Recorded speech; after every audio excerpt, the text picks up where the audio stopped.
Hey yo, what's good everybody? It's your boy Matthew Maley for MatthewMaley.com. Well, as you can tell, it is a brand new couch and decided, you know what? Let's start it off with a double feature. As you guys saw in my most recent video, just moved into a new place here in Vegas and I actually have a couch in my room, so that makes it real easy to film my weekly movie reviews.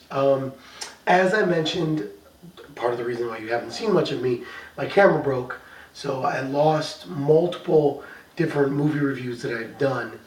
But a couple of them I did want to go back and just kind of redo, just give you my 2 cents on them.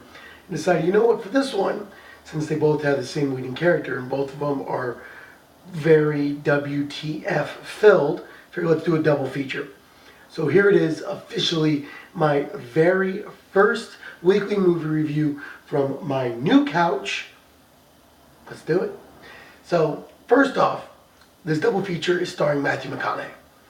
And I've never been a big fan of Matthew McConaughey. I've never disliked him. He's kind of just to me. He's usually in pretty poorly done rom-coms. So he's kind of a non-factor. I will say, I thought he was pretty awesome in Magic Mike. Yes, I saw Magic Mike. Yeah, I thought it was a good movie. We'll move past that. But it seems like at some point, he kind of just had that moment where he's like, you know what? I want to do something different. And a lot of actors have it. You know, a lot of actors have that feeling or that moment to where they want to break the mold. Good for him.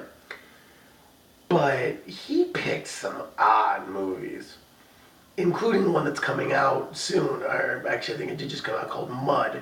I haven't seen it, don't know anything about it. But even just compared to his recent work, or his previous work to the past three movies, definitely seems a little odd. So first off, we're going to get into the movie Killer Joe. Then we're going to go to the Paperboy. So first off, Killer Joe. Killer Joe starts Matthew McConaughey, Emile Hirsch, Juno Temple, Thomas Hayden Church, and Gina Gershon. Gershon, however you pronounce her name, whatever, sue me. Which, I'm glad I didn't see this movie when I was a kid because I had a huge crush on her when I was young. She was, you know, my crush through my adolescence, if you will. And if this movie would have been out then, she definitely wouldn't have been. So the movie takes place in some podunk, no-name, you know, backwoods town. They both kind of do, actually. Down south. It might be in Texas, actually. I think it is in Texas. I don't even remember. It was that unimpactful. And this starts off following the story of Emile Hirsch, who is a small-times drug dealer and finds himself caught up in a debt that he now owes to a rather unscrupulous group of people, and decides, you know what, I've got a great idea. I've never liked my mother. She has a large insurance policy to which my sister, played by Juno Temple, is the beneficiary. So let's hire an assassin and kill her. Because that's what all normal people think, right? When I've been in debt, that's what I thought. Let's go kill a family member. Apparently, when you are in a backwoods town with Emile Hirsch's brain, that's what you do. So, through a couple very seedy connections, he is put on to a guy named Joe, who, in addition to being a hitman, is also, very helpfully, I guess you could say, a police officer. That's right. So, hey, who's ever going to find out who murdered somebody if you're the detective investigating it? Pretty smart, honestly. Worked for Vic Mackey for all those years. God, I missed the shield. Anyway, so right away there's issues, and you can already tell that this is not going to end well. Emile Hirsch is way in over his head.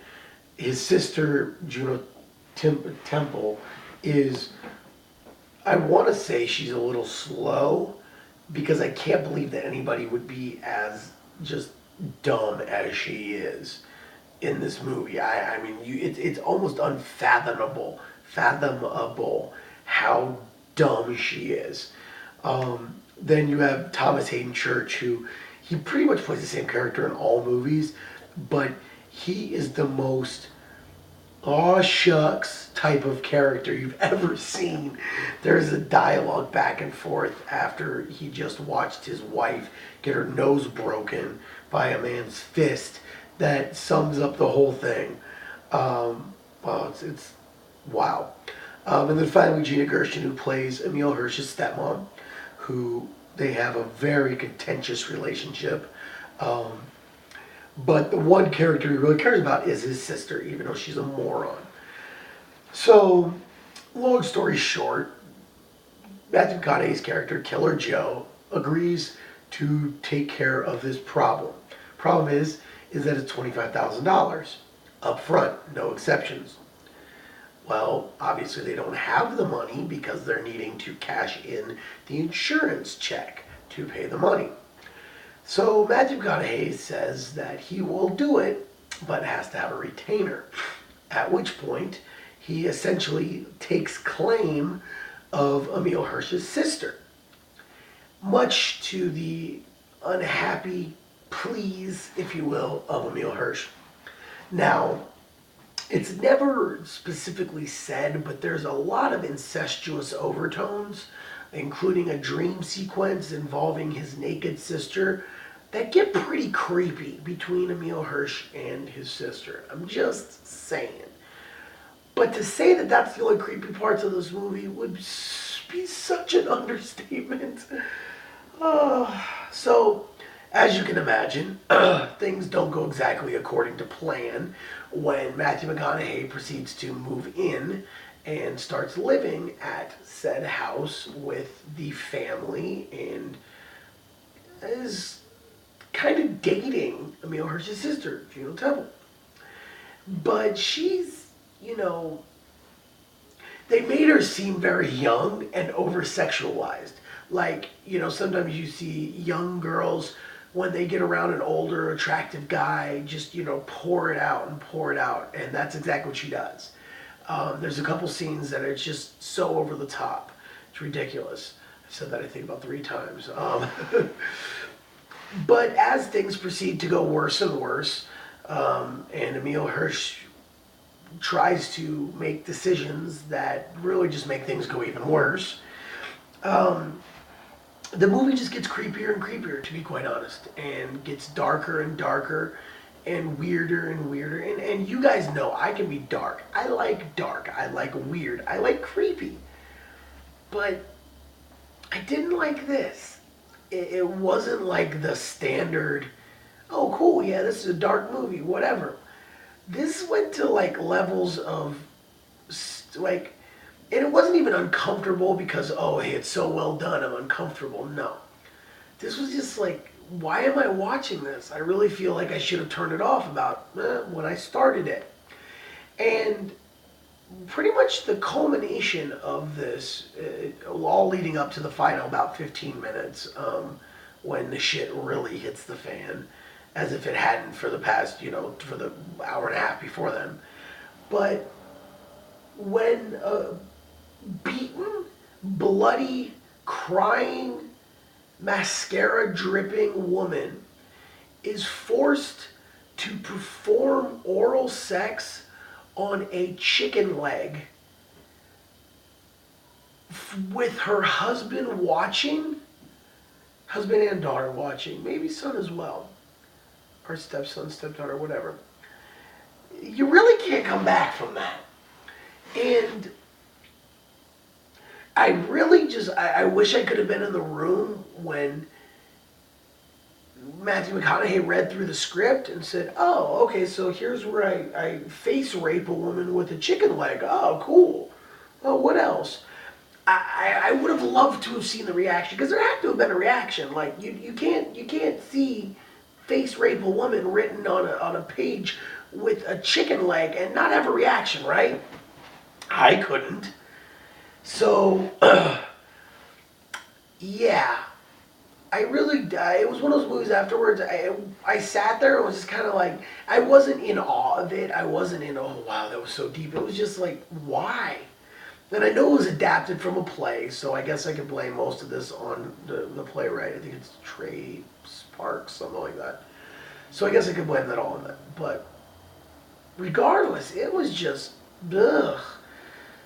So I know a lot of people on IMDb liked it because it was so edgy and whatever.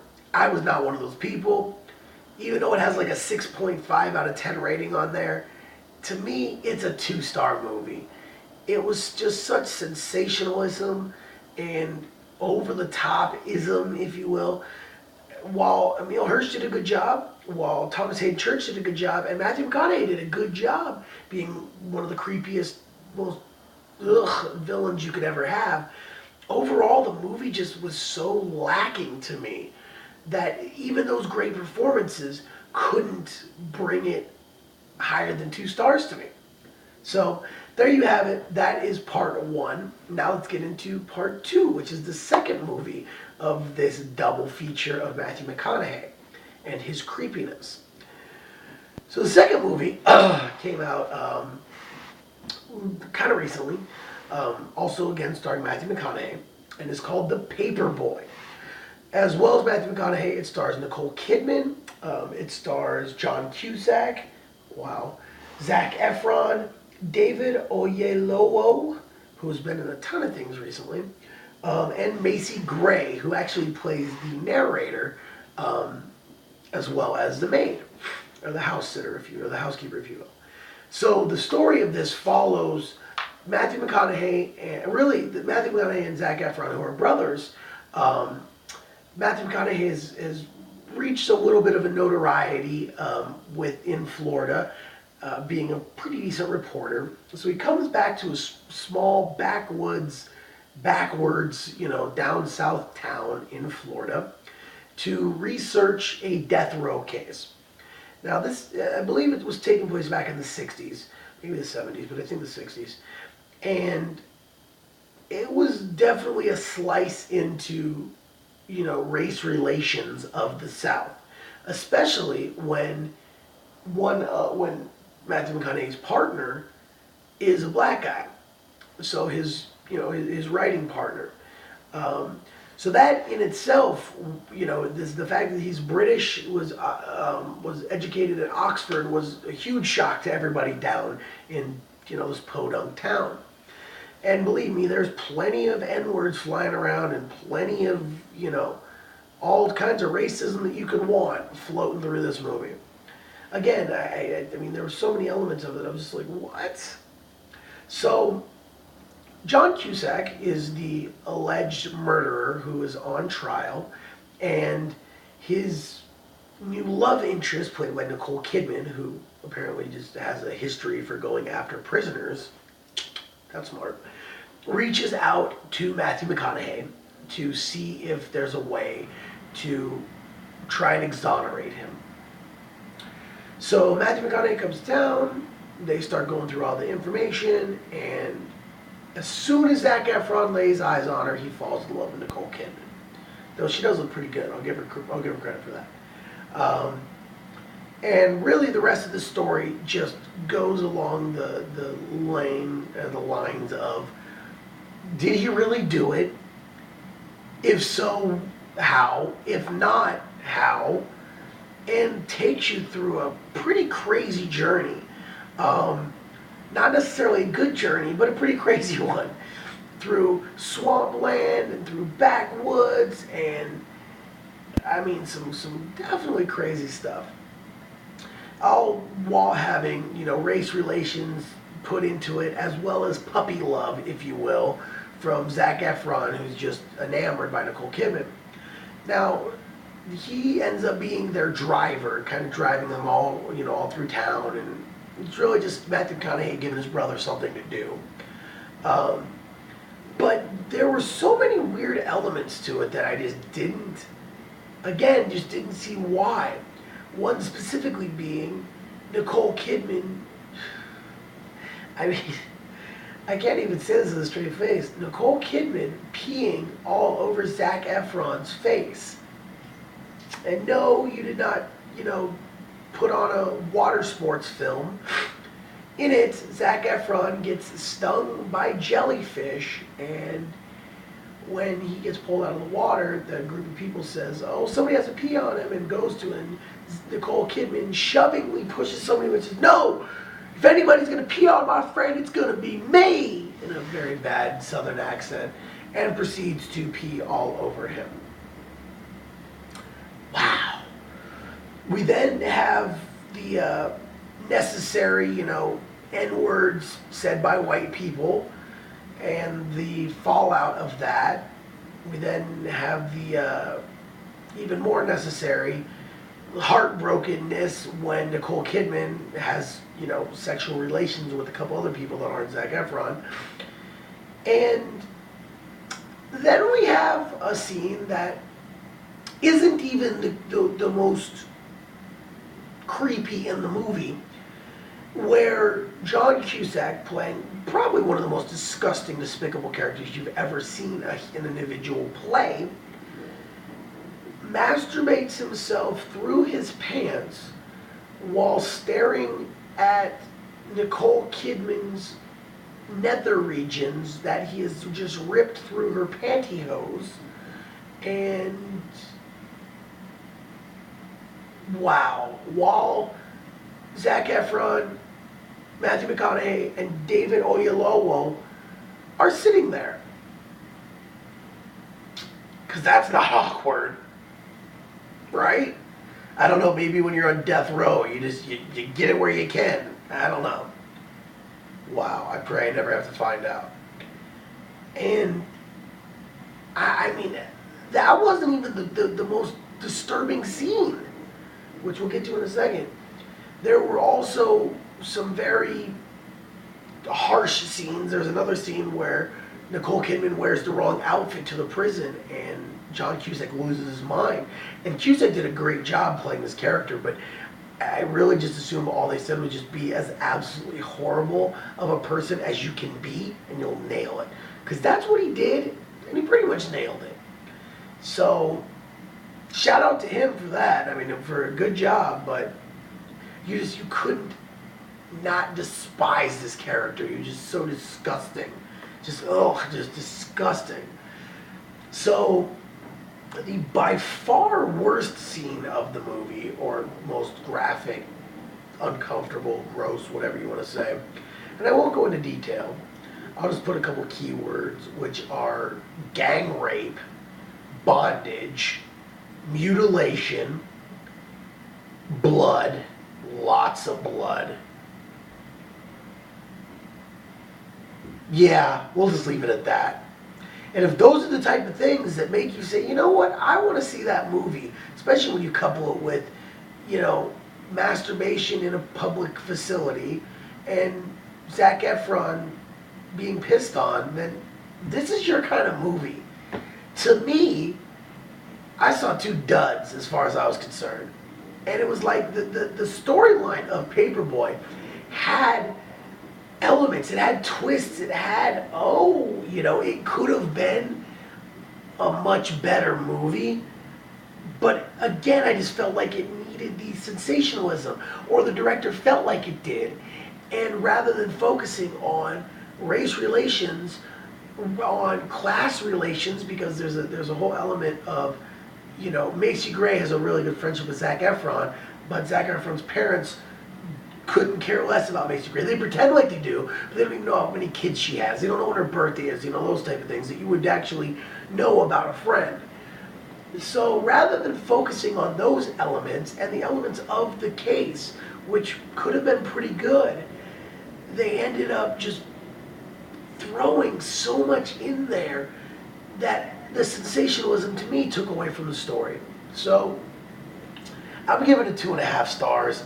I think it could have been a 3.5-star movie if they had taken out all that garbage that to me didn't add to the story.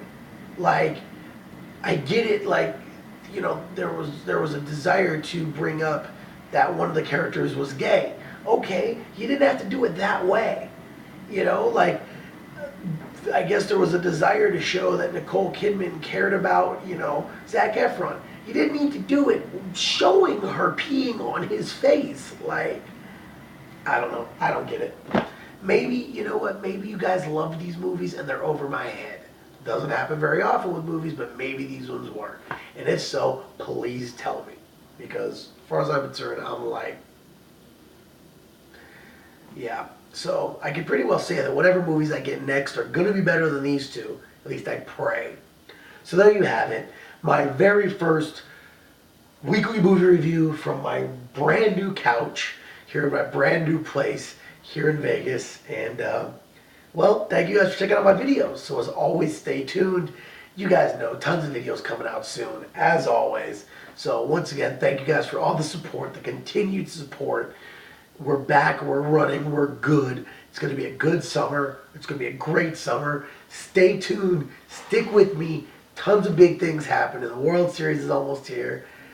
My life is taking off as far as I'm concerned, so stick around. As always, thank you guys. I am Matthew McConaughey. This is MatthewMcConaughey.com. You can check out the rest of my videos on MatthewMcConaughey.com or check them out directly up on YouTube if you like. Just search for Matthew McConaughey Poker or MatthewMcConaughey.com. You can also check me out up on Facebook. Search for Matthew McConaughey Poker. Follow me on Twitter at Matthew McConaughey and follow me on Instagram at Matthew McConaughey Poker. And I'm going to go get a cough drop because I think I'm getting sick. Anyway, I hope everybody has a great weekend. And hey, now you have 2 movies you don't need to see. Till the next video, I'm saying peace out. So peace out.